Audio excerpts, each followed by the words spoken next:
Good morning, everyone. Today I am going to talk about project number 4, which is about landfill liners. So, just to give you some introduction about landfill. Landfills are really waste deposits. We have hundreds and hundreds of landfill where we take municipal waste and other kind of waste. Now, landfill typically will have liners made of soil, but now after 1990s all liners have synthetic material. So, liners are at the bottom of a landfill, and then there are liners at the top of the landfill. So, for the project number 4, which is located in New Hampshire, their requirement for a bottom liner are very different than what we will require in New York State. So, let me show you from this figure number 1 what are the different elements of a liner at the bottom of the landfill. In this figure we can see we start from the bottom, which is really our subgrade or soil, which is made of silty clay material, and in this particular unit we are going to talk about compaction and placement of this layer. And there are several other materials in this liner system, and I am going to show you what these materials are. So, one of the material is called geomembrane, and one particular geomembrane which they used for this particular landfill is 60 mils HDPE membrane, which is textured. Now, what does 60 mils means? 60 mils defines the thickness of a membrane. 1 mil is around 0.001 inch. So, that is the thickness. HDPE means high density polyethylene, and textured means it is rough, and roughness of a membrane gives its friction. So, the material which we lay over the membrane will stay there for sliding. We want to resist sliding. Now, there are many different type of membranes which we have in the market.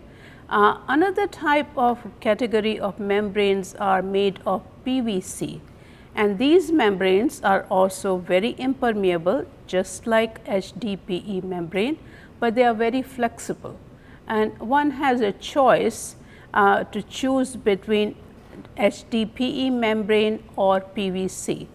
And I am going to show you both of these type of membranes. Another element in this cross section is a drainage media, and we call it geocomposite, and I am going to show you a geocomposite which consists of 2 layers of geotextile. In between there is a net, and so this works as a drainage material. Even 10 years ago, instead of geocomposite or geonet, we were using sand as a drainage media, and so we will come back to that. Another element in this cross section is GCL, which stands for geosynthetic clay liner. So, it is made of 2 layers of geotextile. In between there is a bentonite, which is one of the clay mineral. So, these are the 3 geosynthetic member, I can say, which we use in a lining system. Now, these are all made of polymer, and so that is why the word geosynthetics come from. And to give you an idea about permeability of these material, so a typical soil liner will have permeability 10 to the power minus 4 to 10 to the power minus 7. Geomembrane may have permeability 10 to the power minus 11 or even 12, and where geonet has a permeability of a gravel, which could be even 1 centimeter per second, and GCL may have permeability 10 to the power minus 9 centimeter per second. So, these are very different material, and geosynthetics have really allowed us to build what we call composite liners very efficiently, and their performance has really superseded performance of just soil liner. So, let me show you some of these material. So, here is high density polyethylene membrane. This is not 60 mils, this is probably 40 mils. You can see it is very stiff, and if I touch my hand on that, it's very rough. So, it has lot of friction.